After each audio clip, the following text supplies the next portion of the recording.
the hardest thing to do, I personally found, is delegate. Firstly, you have to be aware that you are a bottleneck and where to relinquish control.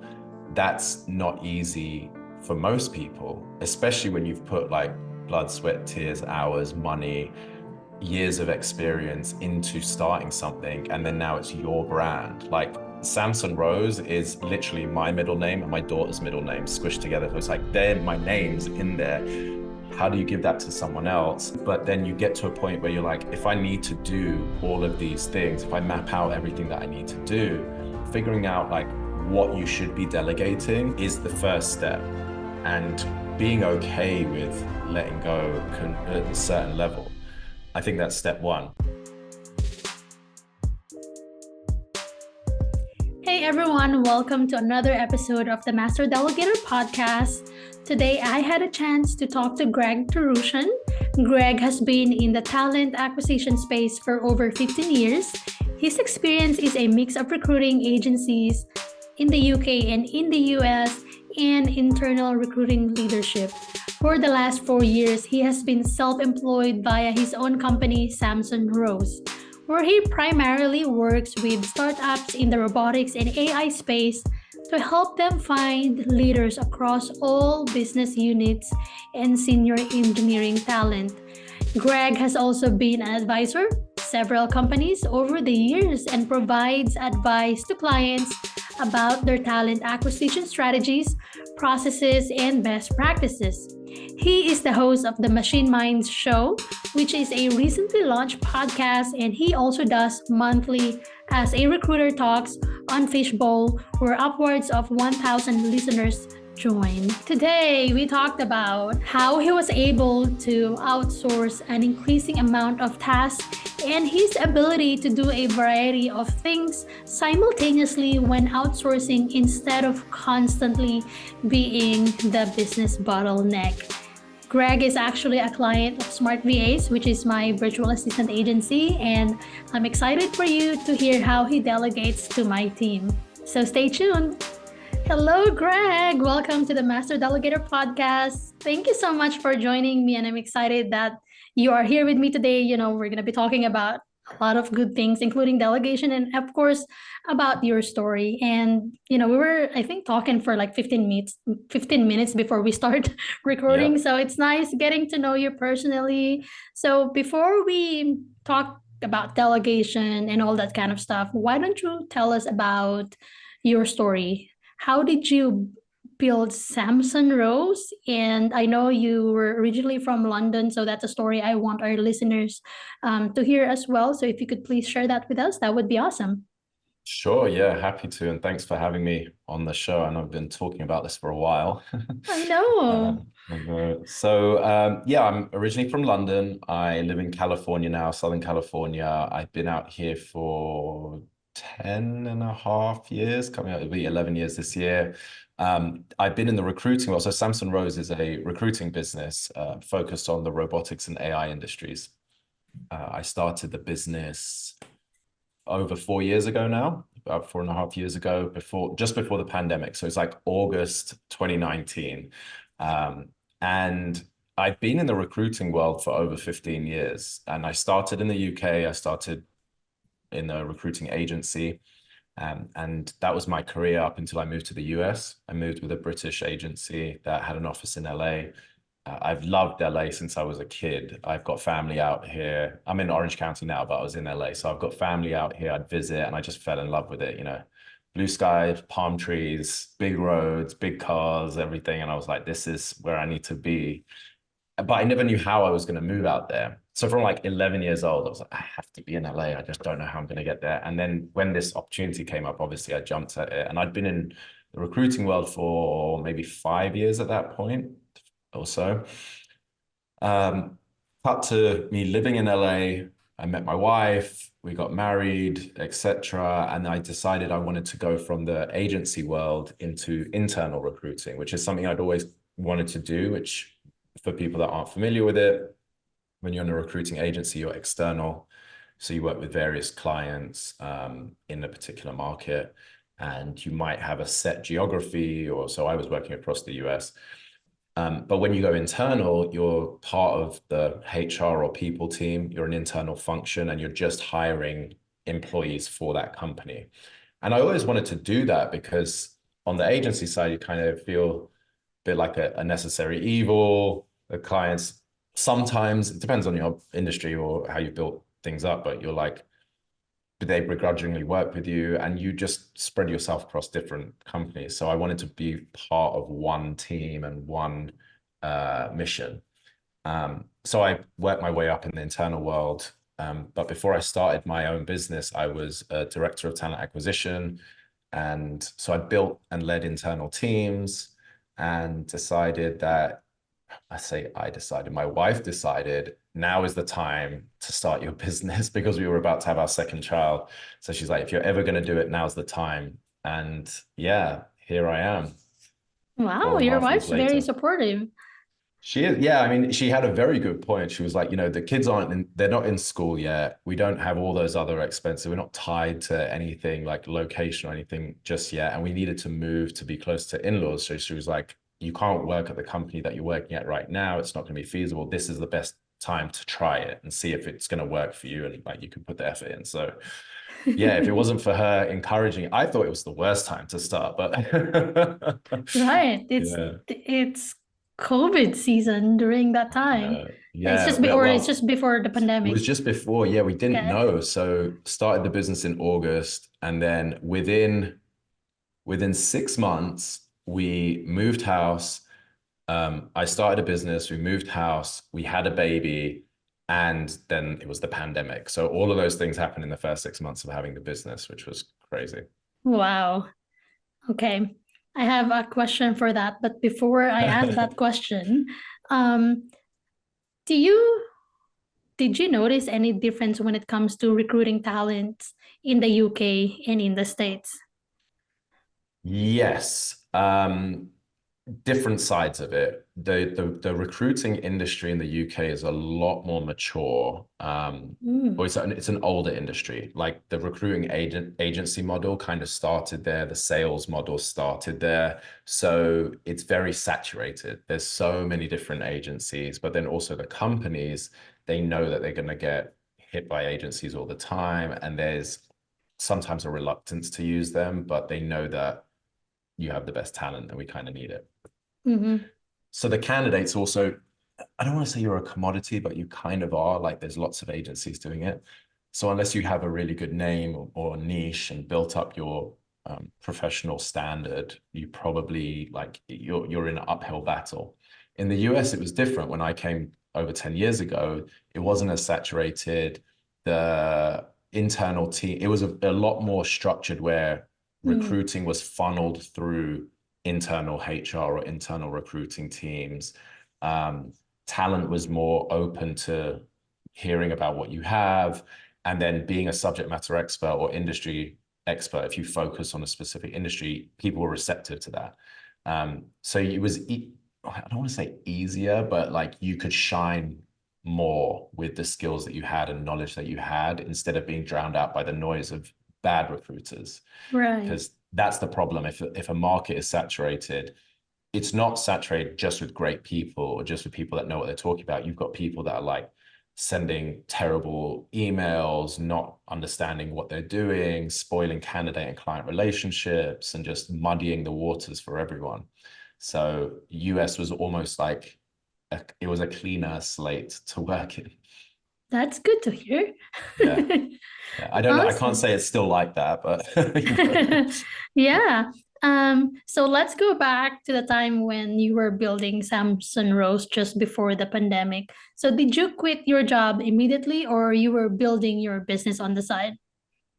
That is a great question and different insight. No, I wasn't. And that was probably the hardest thing or the most eye-opening thing when I started the business, because I registered the business in July and handed my notice in July, and I started August. I think it was like 4th was a Monday or August 5th.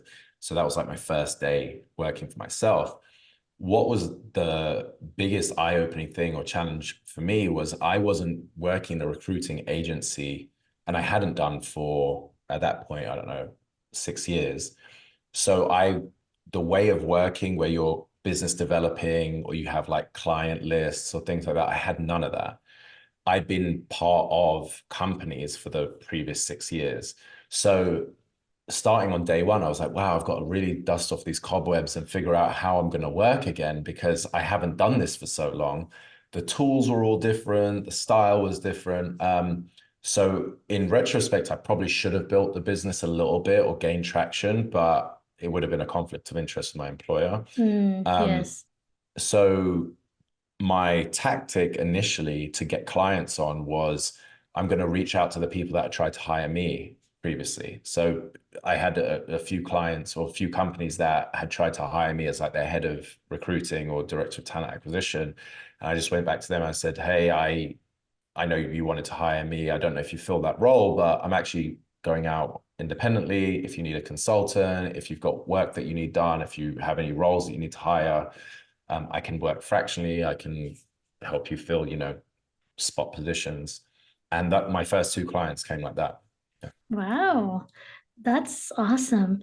And then, so you started the business in August of 2020 Yes. No, and 2019. Sorry. 2019. Okay. Yeah. And then you had your first two clients. Um, how did you figure out everything?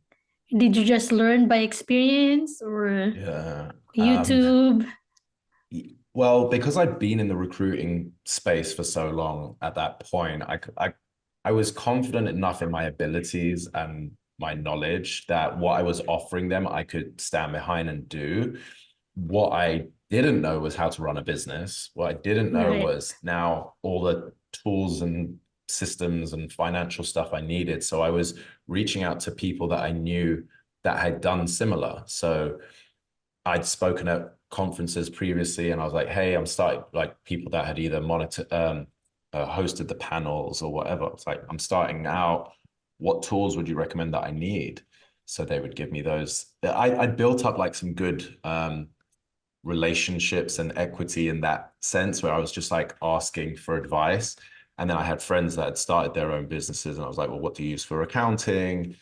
Do you have an accountant? What software do you use? Yeah. What systems do I need to get in place? And I just dove into it. I was online finding out what websites did I use? They were like, like the Fivers and the 99 Designs to get like a Mm. website done and all of this things to just look official. Um, you've obviously got to get everything registered. So it was kind of just asking everyone that I could that has some sort of business knowledge that has done what I've done beforehand, and figuring it out that way. I love it. Yeah. Because we can YouTube everything, but it's Everything. different when you know somebody, who did it, Yeah. who did exactly what you're doing right now. And I based on think my just yeah, on that point, I think it's important to do your own research, so YouTube and everything like that, but then also ask people that have been in a similar boat because I could YouTube something that makes sense I mean, you're in Ohio, right? So right. for that state, it would make sense. And the person doing the video is there, but I'm in California. So there's different things that might make sense here, or in one industry, you should be structured like, oh, you should be an LLC, or you could be a sole proprietor or whatever it is. But then here you should be an S corp or, income levels. There's all these different things. So getting different data points and speaking to more than one person, I think is important. Yeah, I love that perspective. And personally, you've been a client of SmartVA since 2020, and we had a few business experts meeting sessions. And as far as I can remember, I think you were in two or three of those business expert sessions Yeah. we had. And I actually I don't remember if it was Regine or one of our leaders. I asked them like, Greg is like complete attendance when it comes to our business expert session, and I said I love it. And to me, you strike me as a person who's very willing to learn, Yeah. and you're very teachable, and if you're teachable, you're humble as well, because you're willing to listen to other people. And I think that is a good character to have as an entrepreneur. Thank you. Yeah, I Yeah. appreciate that. Yeah, no, you reminded me about those because I'd kind of forgotten about all of that. But yeah, I always think that you don't know what you don't know, and you can never be aware of everything that's in the marketplace, right? Different perspectives, ways of doing things. Even, and I think a big part of that was from when I was internal, I would get reached out to, because as soon as you have like a director title or head of title, everyone wants to sell you. So, you know, like you put CEO or founder on your LinkedIn and everyone wants to sell you something, right? Right. A service, a tool. And I'll always look at them. I won't always have the conversation, but if it's something intriguing, then I will have the call because I'm like, oh, that could help. You know, I've never thought about doing it that way. So when I was heading up departments, I always was looking at how can we improve our workflow? What could our competition be doing that we're not doing? And how can that give us the edge? So it's just part and parcel of it. If you think you know everything and your way is the best way and there's nothing to improve, eventually you're going to get stuck, right? And then it's more work to get unstuck. Right, exactly. Wow, and that's not a good place to be if No, you're a that is business not. owner. Yeah. So, in 2020, we started working together. Um, I want to know how you learned how to delegate. Like, what were the challenges during the time you're, starting to delegate some of the tasks, and now you're a master delegator, because you've been working with us for almost 4 years now, and you've Yeah. delegated a lot of tasks already. Yes. Well, thank you for labeling me a master delegator. I still feel like I have work to do there. Well, before I say any of that, I want to say that anyone that starts their own business, especially like a small business, and from your own skills or your own passion, whether you're making a product that you've designed it and then you're going to sell it, or your own service that you know in and out, the hardest thing to do, I personally found, is delegate, because you don't know. Well, firstly, you have to be aware that you are a bottleneck, and where Right. to relinquish control. That's not easy for most people, especially when you've put like blood, sweat, tears, hours, money, years of experience into starting something, and then now it's your brand. Like Samson Rose is literally my middle name and my daughter's middle name squished together. So it's like they're my names in there. How do you give that to someone else?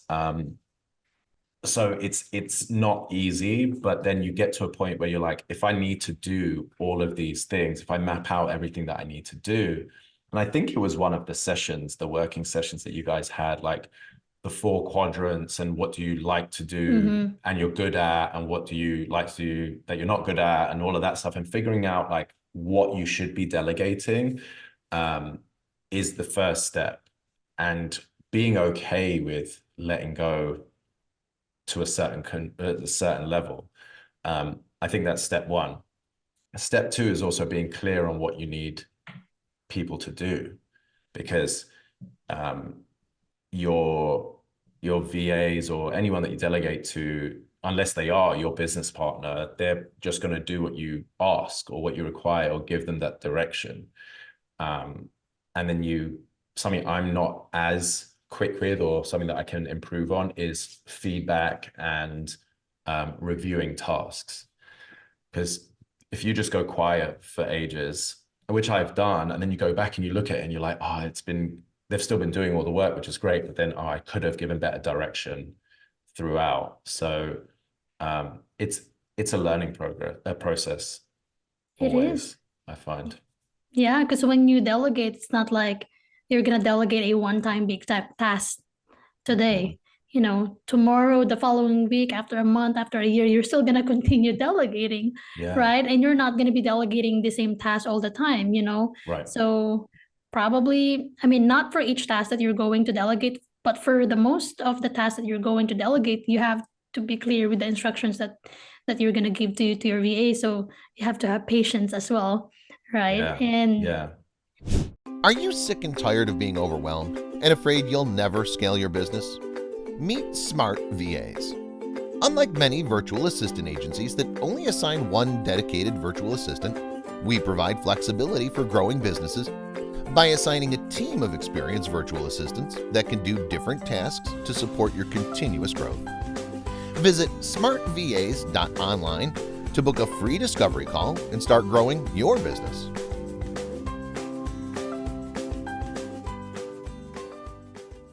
Yeah. Do you remember the first task you delegated? I don't actually. I don't. I mean, I can tell you what I delegate right now, but wow, I can't remember what I first. I don't blame you. It's been three Yeah, it's years been ago. years, yeah, which is wild to think about. But you know, I've my team, and I obviously anyone that works with you guys knows, unless you've just got one task, you've got a team. It's like a whole machine back there, which is what I was having a conversation before this when I was just like singing your guys' praises as well, and just talking about like the benefits of having a VA company or team there. Because you sometimes, again, as a small business, you don't know what you're going to need help with sometimes, right? Whether I've needed like website updates and I don't have someone dedicated always every week working on my website, but you guys have the skill sets internally to put on there. So I've done that stuff, social media, data inputs, my podcast. There's so much stuff that you guys help with that without it, it would be like a bit of an issue for me. Yeah, true. So what is your favorite thing to delegate if you have one?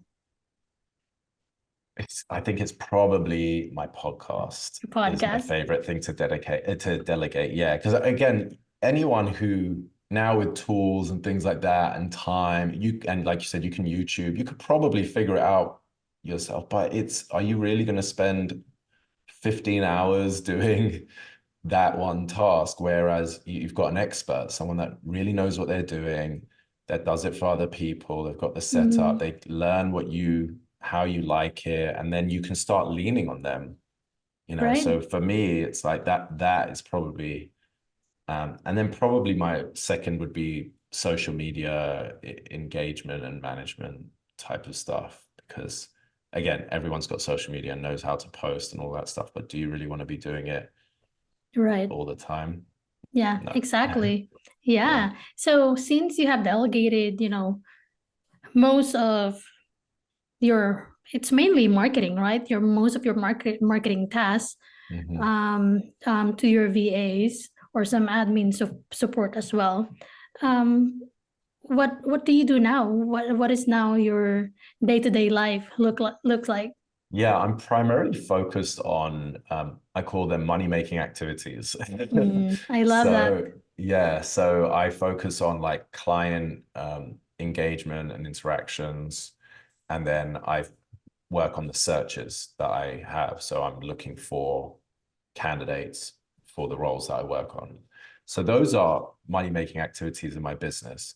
The podcast isn't, it's very good for like personal and business branding and like business Right. development, you know, but it's a longer game, and Mm-hmm. the work that I put in that, if I was doing it all myself, could be much better suited or utilized doing the money-making activities. Right. I love that. And that's what it's all about, right? You delegate so that you can focus more on revenue adding tasks instead of doing admin repeatable tasks that you could have delegated, Yeah. to somebody else. So I love that. So as an entrepreneur with a 5 years old business, what is that one main challenge that you kept on encountering? It's like, what is that one challenge that you're like, this keeps me up at night? Why can't you just be Yeah. solved? I think it would probably be the peaks and troughs of business, Mm, like having things to work on. So, you know, you get very focused on finding new clients or work, you know, I'm in the services business, so it's like finding a client to serve. Because you're a small business, you can't just take on an infinite amount of clients. You need to cap it at a certain point to make sure that you actually provide that service and a good service. But once that's done, you've got the trough of, oh, now we don't have clients, or now we don't have things to work on. Let's ramp up again. So I think that the ebbs and flows with that is probably something I'd love to iron out and always have a consistent or at least visibility to what each quarter is going to look like. Right. Yeah. If only we can anticipate everything, right? If only. Yeah, if only. Yeah, that's the right Yeah, word. that's a hard one to solve. Yeah. Yeah, exactly. Especially in the economy right now, businesses are very conservative with how they spend their money, so they're very conscious about, Yeah. spending any money towards other people. So, um, being a master delegator, I am now labeling you as that. It's not just about delegating, right? And you won't be able to delegate if you are not taking care of yourself. So, how do you take care of yourself as an entrepreneur? I know before recording this, we were talking about skiing, What are some of the ways that you take care of yourself as an entrepreneur?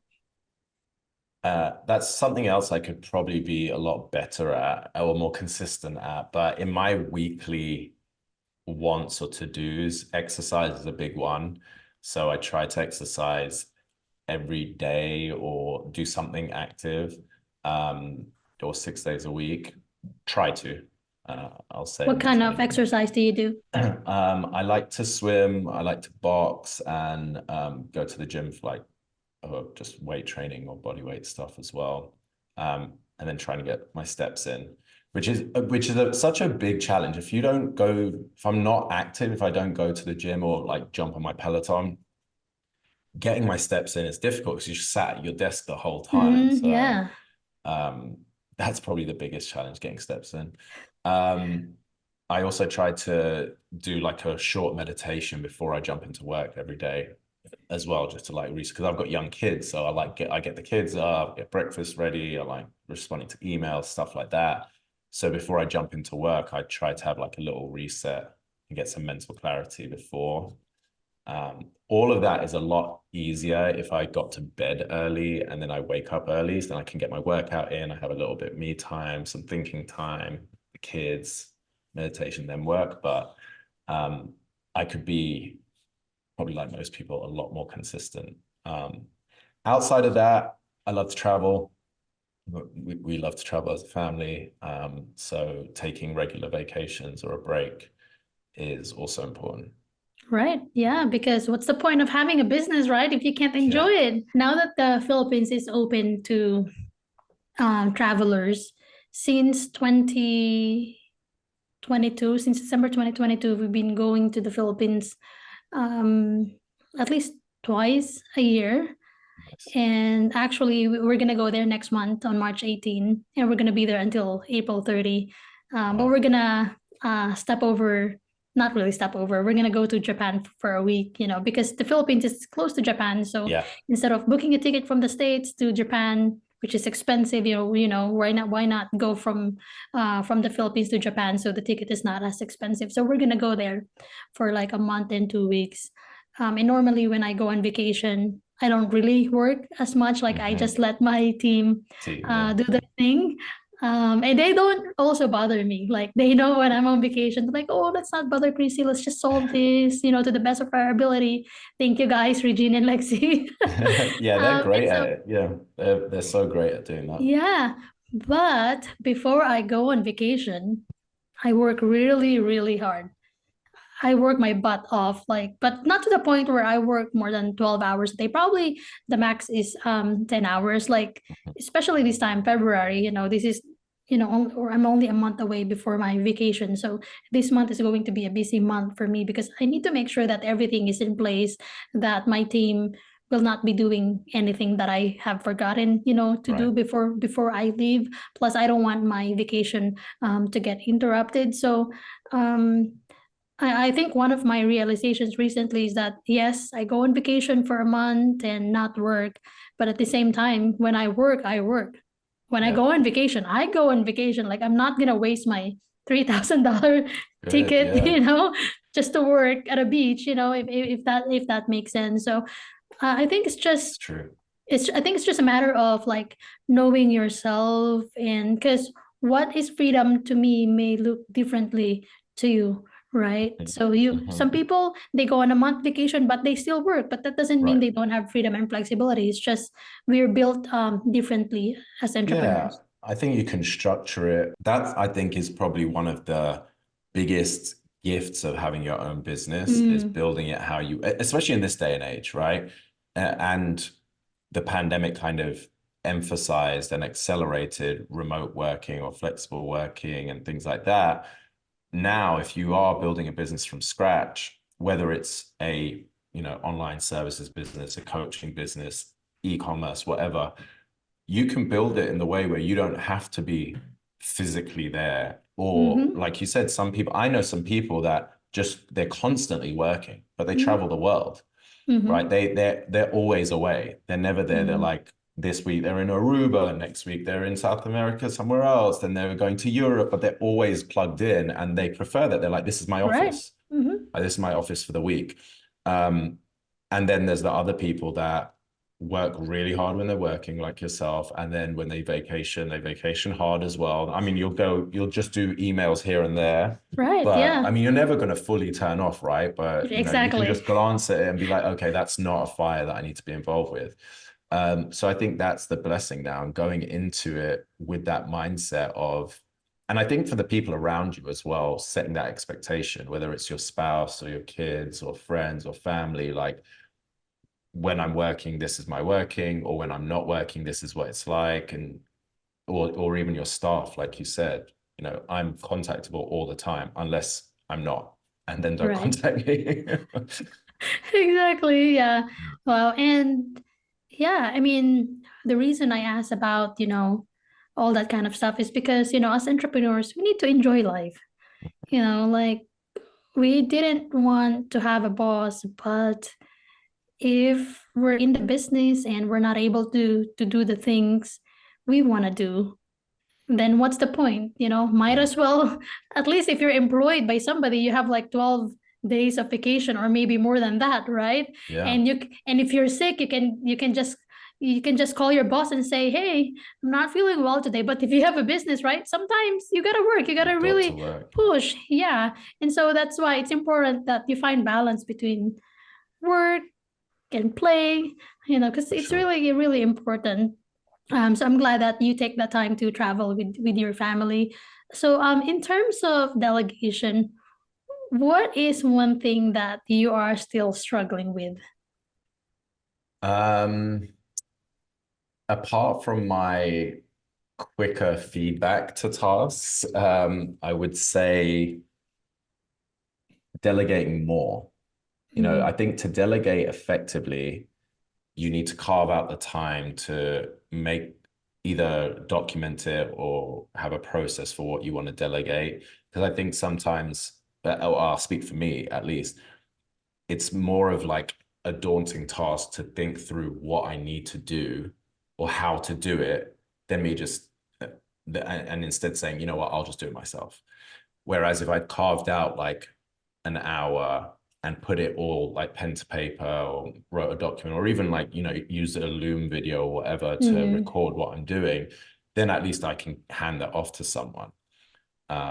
So I think that is probably, I wish I could or should delegate even more so and spend maybe carve out some dedicated training time or one-on-one time with the people that I delegate to. yeah, I love that. And that's also one of my challenges as well. And I think one sign that I'm not delegating enough is if I'm working too much hours or if I'm overwhelmed already. When I'm overwhelmed to the point where I'm kind of like paralyzed, I'm like I didn't know where to start and just kind of panicking, like Yeah, with yeah, everything that you need to do. So once I'm at that point, I tell myself, oh, Christy, should have. you didn't delegate enough. You need to delegate this stuff, because I consider myself as a creative person, and I don't want to lose that, So there are some tasks, creative tasks that I still want to do myself. I love designing websites and graphics, and I'm very picky when it comes to design, Mhm. and so sometimes I try to do it myself because I enjoy it, and I'm picky. So, but then when I realized that I'm working too much and I could have delegated that specific task to somebody, you know, I immediately take actions. Yeah. I don't justify doing the task or continuing it. It's a good point. I found myself there this week at that point of overwhelm, and I think that is a really good realization, or like a moment that you should have of reflection. Like, if why am I overwhelmed with all of the things that because again, you said like working in the business. If I'm constantly working in the business, I can't work on the business. And then if my to-do list looks like a long list of on and in the business tasks, where have I gone wrong here? Or why has this all just come up? Or why have I let it all pile up like that? And I sometimes just get like paralyzed by my to-dos. And like, Right. I don't know where to start. Yeah. So yeah. Yeah, that's true. I mean, even though we consider ourselves master delegators, we're still not perfect, right? No. The podcast Yeah. is not called Perfect Delegators, it's Master Delegator. And we are in the process. Even Right. though we master it already, things change, and so we are all work in progress. And I think it's just a matter of knowing when you're overwhelmed, you need to gotta act fast. You need to delegate fast. So as we wrap up, what is an advice that you wanna give to entrepreneurs who are overwhelmed in the business? I will rephrase that on what advice should I give myself then. I um, love that. yeah, I mean, again, it's self-awareness, if I know I could be better, or I know I'm overwhelmed, what would someone else tell me? I might Um, need that advice too right now as I yeah, prepare for my vacation. right, yeah. I think it's sitting down and looking at everything that you're trying to do and everything that you want to do, and then everything that you need to do, and looking at those groups of things, because sometimes you're trying to do things that just aren't important, or you want to do things. My wife and I, like, I'll say battle about this, but when I'm in those overwhelmed states, I'm like, but this stuff's important for the business. Like, I've got a vision for what I want this to look like or be like, or I can't get in a place where I don't know, or clients don't know who I am, or I don't know that there's business coming in, or I can't not be at that conference. So there's all of these things that you have to do for like future state. And then there's the right now, like those money-making activities that if you just focus on, that's revenue. It is a balance. You need to balance it, because you can't just constantly be chasing dollars, because Right. What you're doing, no one just wants to do it. Like, let's be real, it's not just for money. You're doing it for all the freedoms, the passion, the helping, the whatever your motivation is.